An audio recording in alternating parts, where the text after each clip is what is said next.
You feel the morning wind sweep across the open ridge. Your fingers tighten around a splintered wooden shaft. A thick, coarse mat of dark hair presses against your neck. It traps your body heat against the biting alpine chill. This is your biological shield. It is not an aesthetic choice. It is a vital layer of protection. It was engineered by millions of years of evolutionary pressure. It kept your brain from freezing or frying in a world without walls. You do not worry about a receding hairline. Your tribal companions do not look at your crown to judge your age or your status. Why would your body throw away its primary climate control system when survival hangs on a razor edge? Look closer at the deep past. A thick mane of hair protected your ancestors from the brutal ultraviolet radiation of the equatorial savanna. It acted as a physical cushion against thorns, branches, and the jagged rocks of cave ceilings. If an ancient hunter lost their hair, they lost their natural armor. They faced hyperthermia under the midday sun. They faced hypothermia during the freezing desert nights. Evolution ruthlessly weeds out traits that kill you before you can reproduce. For nearly 200,000 years of Homo sapiens history, pattern baldness was not just rare. It was a biological death sentence. Now, look at your reflection in a modern mirror. The morning light reveals a widening patch of bare skin on your crown. A wave of quiet anxiety washes over you as you look at the plastic bottles of chemical foam on your bathroom counter. You are sitting in a climate-controlled room where the temperature never changes. You do not hunt mammoths or sleep under the stars. Yet your body is systematically destroying its own hair follicles as if they are foreign invaders. You are trapped in a biological mismatch. Why is your modern scalp fighting a war against itself? The answer lies in a modern historical misconception.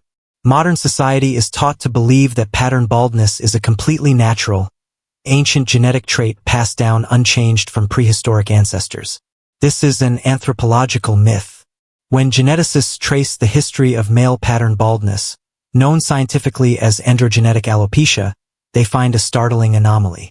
The extreme, rapid hair loss seen in 21st century populations does not align with the skeletal data or the lifestyle of Paleolithic hunter-gatherers.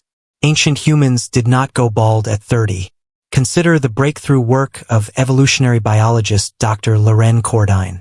His extensive research into modern hunter-gatherer populations living in traditional environments reveals something remarkable. Among groups like the Ake of Paraguay or the Kitavan Islanders of Papua New Guinea, male pattern baldness is virtually non-existent. These people share the exact same genetic pathways as modern urban populations. They possess the same hormones. Yet their older men retain thick, dense hairlines well into their 60s and 70s.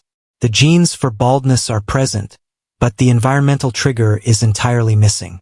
What is modern society doing to turn that trigger on? The modern trap is hidden in plain sight on your dinner plate. When you consume highly processed carbohydrates, refined sugars, and inflammatory industrial seed oils, you create a metabolic storm inside your blood vessels. Your pancreas pumps out massive amounts of insulin to cope with the sudden surge of sugar. This chronic state of elevated insulin is called hyperinsulinemia. In plain English, your body is constantly drowning in sugar-processing hormones. This metabolic chaos fundamentally alters your endocrine system. It forces your body to overproduce an aggressive male hormone called dihydrotestosterone, or DHT. This is where the paradigm shifts. DHT is not inherently evil. In the deep past, normal levels of DHT helped your ancestors develop muscle mass, spatial awareness, and the aggressive drive needed to pursue large game. But your modern, high-insulin lifestyle turns DHT into a molecular executioner. The excess DHT binds to receptors in your scalp hair follicles. It signals the blood vessels feeding the hair root to constrict. The follicle begins to shrink in a painful process called miniaturization. With each growth cycle, the hair becomes thinner, shorter, and more brittle until the follicle finally suffocates and closes forever. Your modern diet is literally starving your hair to death from the inside out. Let us look at the archaeological evidence of human stress and transition. At the famous prehistoric site of Carrier Mills in Illinois, bioarchaeologists analyzed the skeletal remains of ancient North American foragers dating back 6,000 years.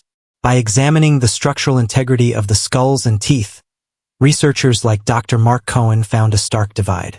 The older, pure hunter-gatherers showed incredible bone density and minimal signs of systemic stress. But as populations shifted toward early agriculture, everything changed. The reliance on a single carbohydrate-heavy crop like maize caused a massive spike in nutritional deficiencies and metabolic stress. The bones grew thinner. The jaws shrunk. The ancient hormonal balance was shattered. Imagine the sheer emotional weight of this transition. When a Paleolithic group gathered around a fire in places like Chowvit Cave, hair was a profound medium of human connection and identity. It was not a source of corporate insecurity or cosmetic shame. To sit for hours while a tribal elder braided your hair with animal fat and red ochre clay was a sacred act of social grooming. It reinforced trust, shared safety, and tribal belonging. The painstakingly carved ivory headworks and bone pins found at the 30,000-year-old Sungir burial site in Russia prove that prehistoric hair styling required hundreds of hours of delicate manual labor. Your ancestors cherished their hair because it was a canvas of their humanity. It was an outward expression of a body operating in perfect harmony with its wild environment. Modern civilization has replaced that sacred harmony with a sensory cage. You spend your days sitting under the hum of fluorescent lights, breathing recycled air, and staring into a glowing digital rectangle. Your body is chronically flooded with cortisol, the primary stress hormone, because your brain cannot distinguish between a real predator and a corporate deadline. Cortisol acts as an inflammatory catalyst. It tightens the galea aponeurotica, the sheet of dense fibrous tissue that stretches over your skull. This chronic physical tension cuts off the microcapillary blood flow to the top of your head. Your scalp becomes a desert devoid of nutrients.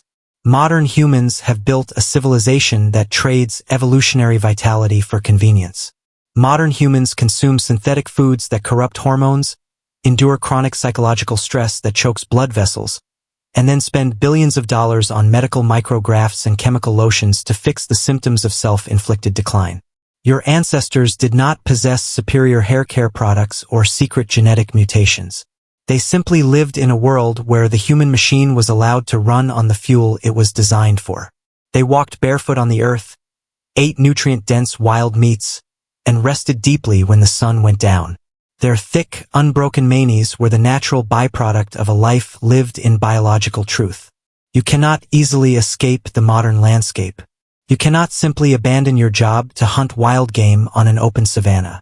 But you can recognize that the changes happening to your body are not an inevitable curse of time. They are a loud, clear distress signal from an ancient organism trapped in an artificial world.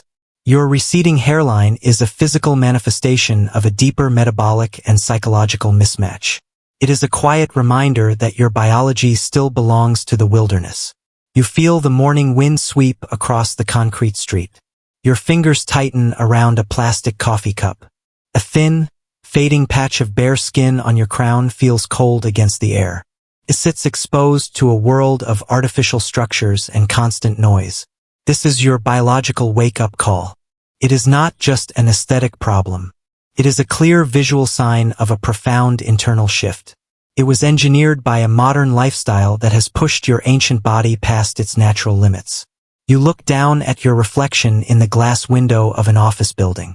Why would your body keep its primary shield when the environment it was built to survive has completely vanished?